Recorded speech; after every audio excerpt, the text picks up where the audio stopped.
அனைவருக்கும் அன்பான வணக்கம். இந்த நிகழ்ச்சியில் நாம் இந்த 2025ஆம் ஆண்டின் பிப்ரவரி மாத ராசி பலன்களை பார்க்கலாம். நிகழும் ஸ்ரீ மங்களகரமான குரோதி வருடம் தை மாதம் 19ஆம் தேதி சனிக்கிழமை வளர்த்திரி திதியை சதயன் நட்சத்திரம் கூடிய நல்ல நாளில் இந்த 2025ஆம் ஆண்டின் பிப்ரவரி மாதம் பிறக்கின்றது. இந்த மாத தொடக்கத்தில் கிரகங்களின் சஞ்சாரத்தை ஆராய்ந்து பார்க்கும் பொழுது ரிஷபராசியில் குரு பகவான் வக்ரகதியில் சஞ்சரிக்கின்றார். மிதுன ராசியில் செவ்வாய், கன்னி ராசியில் கேது, மகர ராசியில் புதனுடன் சூரியன், கும்பராசியில் சனி பகவான், மீன ராசியில் ராகுவுடன் சுக்கிரன் என இந்த பிப்ரவரி மாத தொடக்கத்தில் கிரகங்கள் சஞ்சரிக்கின்றன. இந்த 2025ஆம் ஆண்டின் 2வது மாதம் இந்த பிப்ரவரி மாதம் சூரியன் மகரம் மற்றும் கும்பராசியில் பயணம் செய்வார். தை மாதமும் மாசி மாதமும் கலந்தது இந்த பிப்ரவரி மாதம். பிப்ரவரி 11ஆம் தேதி தைப்பூசம் வருகிறது. முருகப்பெருமானுக்கு உகந்த திருவிழா மற்றும் விரத நாட்களில் ஒன்று தைப்பூசம். தை மாதத்தில் வரும் பௌர்ணமி திதியும் பூசம் நட்சத்திரமும் இணைந்து வரும் நாளையே நாம் தைப்பூச நாளாக கொண்டாடுகின்றோம். ஞான பண்டிதனான முருகப்பெருமான் ஞான பலத்தை பெற முடியவில்லையே என தாய் தந்தையிடம் கோபம் கொண்டு பழனி மலையில் ஞான பழமாக ஆண்டி கோலம் பூண்டு அமர்ந்த தினமாக தைப்பூச திருநாள் கொண்டாடப்படுகின்றது. உலகம் முழுவதிலும் இருக்கும் முருக பக்தர்களால் விசேஷமாக கொண்டாடப்படும் விழாவாக தைப்பூசம் உள்ளது. தைப்பூசத்திற்கு முந்தைய 48 நாட்கள் விரதம் துவங்கி முருக பக்தர்கள் மண்டல விரதம் இருப்பது வழக்கம். வாழ்க்கையில் வளர்ச்சி வேண்டும், செல்வம் பெருக வேண்டும், கடன் பிரச்சனையிலிருந்து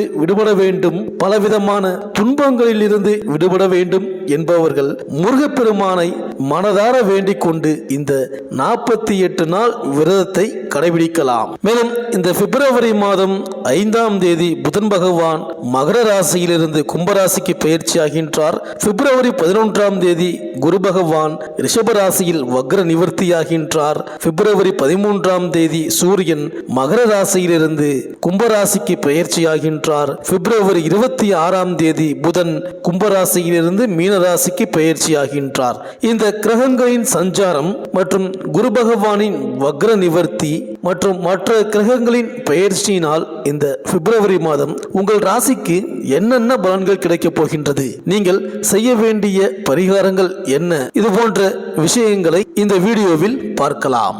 ராசி மண்டலத்தில் தசம ராசியும் ஜீவன ராசியும் கர்ம ராசியுமான மகர ராசி சர்வ ஜனங்கள் செய்கின்ற வினைகளுக்கு ஏற்ப நீதி வழங்கும் நீதிராஜன் எனப்படும் நீலன் ராசியை பெற்ற உங்களுக்கு இந்த பிப்ரவரி மாதம் எப்படி இருக்கின்றது என்பதை பார்க்கலாம். நீல ராசி அமைதியான, உறுதியான, திடமான, மனதில் தோன்றும் யுக்திகளை உடனுக்குடன் பிரதிபலிக்காமல் ஆழ்கடல் போல் அமைதியாக சமயத்திற்கு தக்கவாறு இன பேத யுக்தி ஸ்ருதி அறிந்து வெளிப்படுத்தி செயல் வடிவம் கொடுப்பவர் நீங்கள் தான். ஆழ்கடல் ஆழத்தை கூட கண்டுபிடிக்கலாம், பெண்களின் மனதின் ஆழத்தை அறிய முடியாது என்ற சொல்லாடை பெண்களுக்கு மட்டுமல்ல மகர ராசியில் ஜனித்த யாவரும் அவ்விதமே. மற்றவர்களின் எண்ண ஓட்டங்களை ஒரு நொடியில் கணக்கிட்டு அவற்றின் தன்மைக்கு ஏற்ப தன்னிலையை வெளிக்காட்டும் தனித்திறமையுடன் விளங்குவதால் நீங்கள் குடும்ப நிர்வாகத்திலும் சுற்றத்தினாருடனும் நண்பர்கள் வட்டாரத்திலும் தனித்தன்மையுடன் பார்க்கப்படுகின்றீர்கள். உங்களின் கூற்று எங்கு ஏற்றுக்கொள்ளப்படுகின்றதோ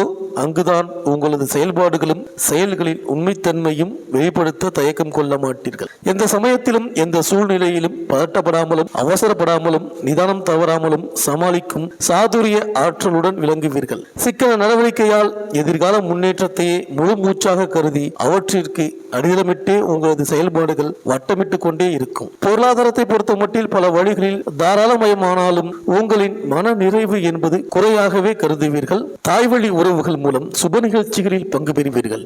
வீடு மனை வாங்க புதுப்பிக்க ஏற்ற தருணம் இந்த மாதம். வாகனம் வாங்கி மகிழ ஏதுவான மாதம் இதுவே. பிள்ளைகளின் எதிர்கால முன்னேற்றத்திற்கு தேவையான ஆக்கப்பூர்வமான அனைத்து வகையிலும் செய்து கொடுத்து அவர்களின் அன்பை பெறுவதில் கண்ணும் கருத்துமாய் விளங்குவீர்கள். ஒரு சிலருக்கு உடன் இருப்பவர்களாலும் உறவினர்களாலும் உங்களது செயல்பாட்டில் குற்றம் குறையை புறம் பேசுவதை தவிர்க்க இயலாமல் போகலாம். மனதளவில் சஞ்சலம் கொள்வதை தவிர்ப்பது நலம். கடந்த காலங்களில் உடல் ஆரோக்கியத்தில் சில பாதிப்புகள் இருந்திருக்கும். சற்று பொறுமை தேவை. ராசிநாதன் குடும்பநாதன் சனி என்பதாலும் உடலில் இரத்த சம்பந்தமான பிணி, நரம்பு தளர்ச்சி, இடுப்புக்கு கீழ் பகுதிகளில் தொடை, கணுக்கால் பாதங்களில் தசைப்பிடிப்பு போன்ற பிணிகள் இருக்கும். அவை பாதிப்புகள் தராது. மனோதிடம் குன்றுவதால், மன சஞ்சலத்தால் பிணிகள் கூடுதலாக தென்படும். மருத்துவ செலவுகள் கட்டுக்குள் அடங்கும். சரியான உணவு முறை. நேரம் கடந்து உணவு அருந்தாமல் குறிப்பிட்ட நேரத்தில் உணவு அருந்துவதை கடைபிடிக்க தவறாதீர்கள். கணவன் மனைவி உறவு நல்லிணக்கத்துடன் காணப்படும். மனைவி சொல்லி மந்திரம் என்பது உங்களை பொறுத்த மட்டில் 100% உண்மை. மே மாதம் வரையில் பாபரின் பார்வையால் பல சொல்லுக்கடங்காத துன்ப துயர மருத்துவ செலவுகள், திடீர் பயணங்கள், விரயங்கள் ஆகியன தொடர்ந்தாலும் உங்களது சமயோஜித சாதுரிய செயல்பாடுகளால் ஜெயம் காண்பீர்கள். உத்தியோகத்தில் உங்களது ஆக்கப்பூர்வமான பணிகளால் புகழ் காணப்படும். உயர்வு கிடைக்கும். மதிப்பு கூடும். உடன் பணிபுரிபவர்களிடம் அனுசரித்து சென்று உங்கள் பணியை சிறக்க செய்து முடிப்பீர்கள். வியாபாரத்தில் கூடுதல் கவனம் செலுத்தி தனவிருத்தி அடைவீர்கள். ஆன்மீக பயணம், ஆன்மீக செலவுகள் செய்து மன திருப்தி அடைவீர்கள். மேலும் ஜென்மத்தை இயற்கை சுவர் பார்வையிடுவது மேலும் சிறப்பு சேர்க்கின்றது. லட்சுமி ஸ்தானத்தில் தனகாரகன் அமர்வதால் பொருளாதார வளர்ச்சி உண்டாகும். வார்த்தைகளில் பணிவை கடைபிடித்தல் நலம் சேர்க்கும். மனதில் தேவையற்ற சிந்தனைகள் உருவாகும். கணவன் மனைவி உறவில் அடுத்தவர் தலையீடின்றி இருப்பது சால சிறந்தது. குடும்ப முன்னேற்றம் திடமாக, சற்று நிதானமாக உயரும்.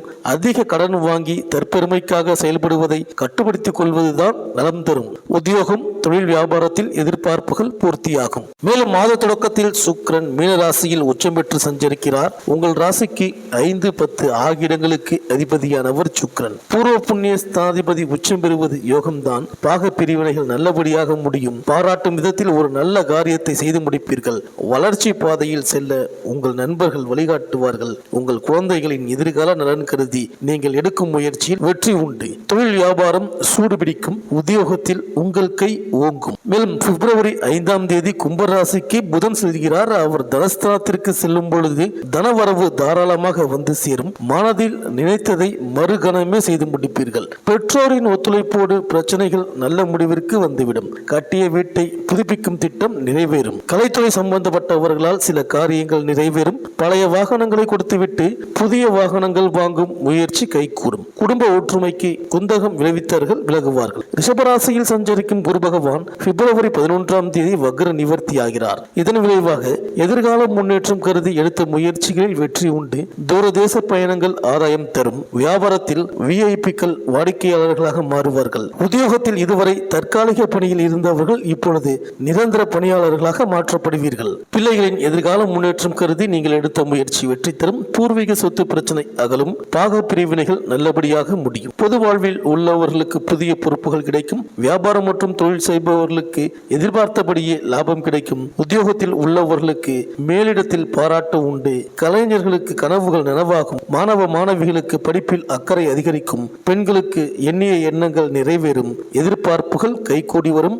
ஆதித்ய பிரபு வழிபாடு இந்த மாதம் உங்களுக்கு ஆனந்தத்தை வழங்கும்.